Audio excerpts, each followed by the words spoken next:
Individual mistake കാരണമാണ് Kerala Blasters എല്ലാ മത്സരത്തിലും തോക്കുന്നതെന്ന് ബ്ലാസ്റ്റേഴ്സിന്റെ പരിശീലകനായിട്ടുള്ള മിഖാൽ സ്റ്റെഹർ എക്സ്ക്യൂസ് പറഞ്ഞ് രക്ഷപ്പെടുന്നുണ്ടെങ്കിൽ പോലും ഇൻഡിവിജ്വൽ മിസ്റ്റേക്ക് വരുത്തുന്ന താരങ്ങളെ ചേർത്ത് പിടിക്കാനും അദ്ദേഹം മനസ്സ് കാണിക്കുന്നുണ്ട് എന്നുള്ളത് പ്രധാനപ്പെട്ട കാര്യമാണ്. ബംഗളൂരും ബ്ലാസ്റ്റേഴ്സും തമ്മിലുള്ള മത്സരത്തിന് മുന്നോടിയായിട്ട് 2 ദിവസം മുമ്പേ നടന്ന പ്രീ മാച്ച് പ്രസ് കോൺഫറൻസിനിടയിൽ പുള്ളി പറഞ്ഞ പ്രധാനപ്പെട്ട കാര്യങ്ങളിൽ ഒന്ന് ഗോൾ കീപ്പർമാരുടെ കാര്യമായിരുന്നു. കേരള ബ്ലാസ്റ്റേഴ്സിന് നല്ല യുവ ഗോൾ കീപ്പർമാരുണ്ട്, അവർ നന്നായിട്ട് പെർഫോം ചെയ്യുന്നുണ്ട്.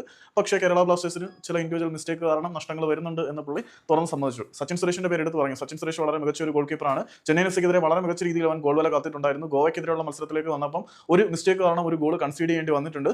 അത് അത്ര വലിയ പ്രശ്നമായിട്ട് ഞാൻ കാണുന്നില്ല. എങ്കിൽ പോലും അതൊരു വലിയ മിസ്റ്റേക്കാണ്, ടീമിനെ തോൽവിയിലേക്ക് നയിച്ച മിസ്റ്റേക്ക് തന്നെയാണത്. പക്ഷേ ഞാൻ അതിനെ വളരെ വലിയൊരു പ്രശ്നമായിട്ട് കാണുന്നില്ല. സച്ചിനെ സംബന്ധിച്ചിടത്തോളം ഒരു പ്രോപ്പർ പ്രീ സീസൺ കിട്ടാതെയാണ് അവൻ മത്സരത്തിലേക്ക് വരേണ്ടി വന്നത്. പിന്നെ തന്നെ പരിക്കേൽക്കേണ്ട സിറ്റുവേഷനും കാര്യങ്ങളൊക്കെ ഉണ്ടായിരുന്നു. അതുകൊണ്ട് തന്നെ സച്ചിൻ ഇനിയും മെച്ചപ്പെടും, സച്ചിൻ മെച്ചപ്പെടുന്നുണ്ട്. സോ സച്ചിനിൽ തന്നെ ഉറച്ച് വിശ്വസിക്കുകയാണ്. ഇൻഡിവിജ്വൽ എറേഴ്സ് മാറും എന്ന് പുള്ളി വിശ്വസിക്കുന്നുണ്ട്. ടാക്ടിക്കലി, മെന്റലി, ഫിസിക്കലി എല്ലാം ഞങ്ങളുടെ ടീം സെറ്റാണ് എന്ന് പുള്ളി പറയുന്നുണ്ട്. ഇനിയിപ്പം ഇതെല്ലാം പറഞ്ഞാലും ഈ ഓവറായിട്ട് തള്ളു ഹൈപ്പ് കൊടുക്കലൊക്കെ ആയതുകൊണ്ടാണ് ഞാൻ അധികം വീഡിയോ ചെയ്യാത്തത്. ബട്ട് നാളെ 7:30 ആകുമ്പോഴത്തേക്ക് കാര്യങ്ങൾ അറിയാം തള്ളിയതിനൊക്കെ എന്തെങ്കിലും ഗുണം ഉണ്ടോ എന്ന്.